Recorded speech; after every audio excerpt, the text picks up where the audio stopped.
beef stew, braised pork belly, and chicken fried rice. Today I'm gonna show you how to make these simple and delicious meals for... no I'm not. I actually barely know how to cook myself. But hey, I watched a lot of Gordon Ramsay and Tina Choi, so you can trust me. The title of this video is Life Lessons from Cooking. And you're probably thinking, what is this guy on about? What could making food and feeding yourself possibly teach you about life? Are you really going to try and make everything in life deep and about learning important lessons? Yes, that's exactly what I'm going to do.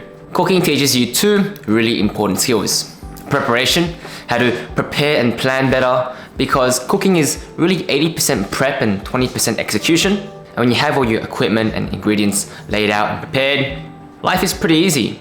And two, time management. What should I do when I'm waiting for my stew to simmer, or how can I save time when I next make this dish? If you've come across this channel before, you'll probably know that I'm into self-improvement, and I have read a lot of books about self-help and preparation and how to manage time better. But you know what often happens after you read it? You just forget about it. You're like, oh cool, that's helpful, and then you never come back to it.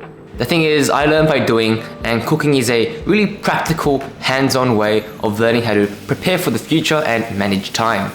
And there are real consequences of not doing it properly, right? You're gonna be left hungry or with a pile of dirty dishes, both of which kind of suck. And the best part of all this is that you're not even thinking about it. No one goes and cooks for themselves to learn how to better plan.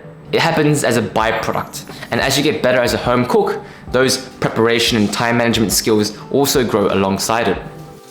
So if you don't already know from the two videos that I made that you should totally watch, I moved alone to Melbourne about 2 months ago. When you live by yourself, you need to start doing your own chores. Yeah, I know, surprising, right? And one of them is cooking, and not ordering Uber Eats every night because that stuff gets super expensive. Plus, I eat a heck of a lot, which means if I go out for dinner, I'll probably need to get 2 meals, and I'm spending like at least 30 to 40 bucks. And look, I'm a software engineer, but I ain't at that point yet. So what I usually do instead is I cook 2 to 3 times a week, and each time I cook, I meal prep for the next 3-ish meals. This is day 3 of eating the same thing. Tasty. Yum. When I cook, these are the things that are important to me. I want to make a lot of food, enough for, like I said, the next 3-ish meals. It needs to be sort of healthy, and hopefully with a good mix of protein, carbs, and veggies. And most importantly, it needs to be simple, because simple means saving time, and I don't need to be shopping for 30 different ingredients. Okay, let's begin. Let's go back to when cooking starts at step 0. It's not when the oil hits the pan or when you start chopping your veggies. It's when you've decided what you're going to make. For me, this usually happens the morning of or even the day before. So step 0 is planning ahead of time. What do I need to make and what ingredients do I need to get for it? Because again, and I've been super guilty of it, I don't want to be wandering aimlessly around Woolies, going back and forth between aisles, deciding what I'm feeling that day. And trust me, I spend enough time looking at the 50% off price tags and what the best deal I can get is. And so similarly, I think with a lot of our goals, it's not the destination that we should be so focused on. The whole process starts way earlier. Say you want to start exercising at the gym. Sure, showing up at the gym is half the battle, but how do you best set yourself up for it? Have you laid out your gym clothes? Do you know the route you're going to take to the gym? When you have all the little things sorted and out of the way, showing up is way easier. The next step in cooking is ingredient prep. I'm not sure where I heard it, but I can imagine some chef going like, cooking is 80% prep and 20% preparation. If you look at how a lot of restaurants do things, especially the Chinese ones, you'll see that the chefs at the woks literally have all the ingredients cut, prepared, and in bowls ready to go. And when they're cooking, it's just like boom, boom, boom, boom, boom, right? When we batch similar tasks together, it again makes our lives way easier. It streamlines the process, and you're not going back and forth between different things, because context switching is hard. When I make a video, it's first getting the script done, then filming B-roll, and then finally editing. When I do it at the same time, it's just a complete mess. And look, yeah, I'm still working on it. Okay, now we're finally on to cooking, or the actual process of your food going from raw to cooked. I find that when I'm cooking, I get a lot of these little pockets of time.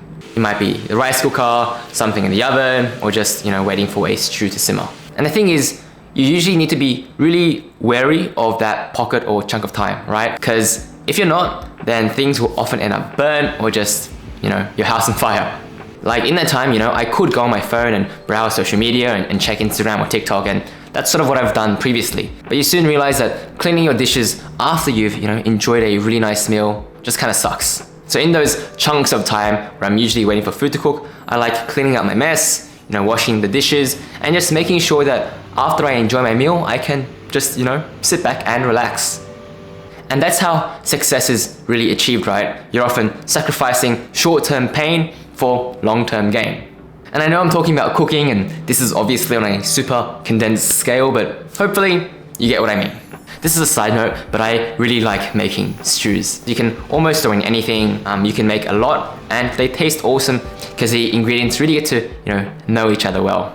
Not kidding, but this beef stew over here tastes so amazing. Oh, that's so good. And then we have the carrots and the onions, which have really reduced and give the stew not only lots of flavor, but sweetness as well. And yeah, the sweetness really comes through the carrots, which is pretty nice and surprising. But the thing is, stews only taste so good because you let it simmer and cook for a long time. And especially when I'm throwing some beef chuck into my stew, that thing is stewing for like 2 to 3 hours minimum.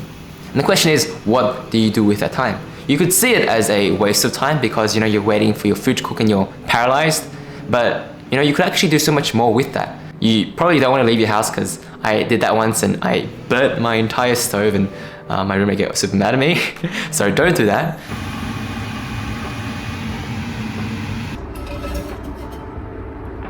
This doesn't look good at all. You could make those 2 to 3 hours whilst you're waiting for your stew to simmer really productive. In fact, I find it much harder to procrastinate when I'm waiting for food to cook. And I think it's because, you have to be more wary of that time. Even though I'm waiting for my stew to simmer for a while, I might go back every half an hour to stir it and see how it's going. And so what I really like doing when I have these long periods of waiting for food to cook is I get all my life admin done. I go and wash my clothes, do some script writing, and basically just check off all the stuff that I need to do. I just feel like I'm able to be more productive because the stew sort of acts as a time bomb for me. And I know this sounds super crazy and stupid, but hear me out. I treat it almost like a game and see how much stuff I can fit in and get done before my stew finishes cooking and I get to eat.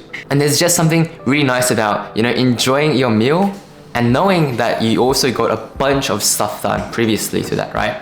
Yeah, let me know if you do that too, because I really hope it's not just me. So yeah, cooking. Not only are you becoming a better home chef and more self-sufficient, you're also becoming better at planning and managing time. Okay, so a bit of a disclaimer. Oh man, my skin is not good. I'm filming this a couple of months after I've actually filmed the original video because a bunch of stuff happened, and anyways, I'm back home. But basically, when I'm talking about cooking in this video, I'm really talking about cooking to eat, or cooking because you need to. Cooking can be fun and cooking can be creative, but for the purpose of this video, we're not talking about that kind of cooking. Sometimes I do set large amounts of time aside to enjoy the process of cooking and being creative with a new recipe, experimenting. But for the most part, in daily life, really we cook because we're hungry and we need something to eat. So yeah, I'm not saying that cooking isn't fun or that cooking is just about being effective and efficient. Also, I realized after editing this video that I'm a little bit serious in it. So hopefully I'll be a bit more lighthearted. I keep trying to present in my videos, and really I should really just talk with you to my audience. So I'll try better next time.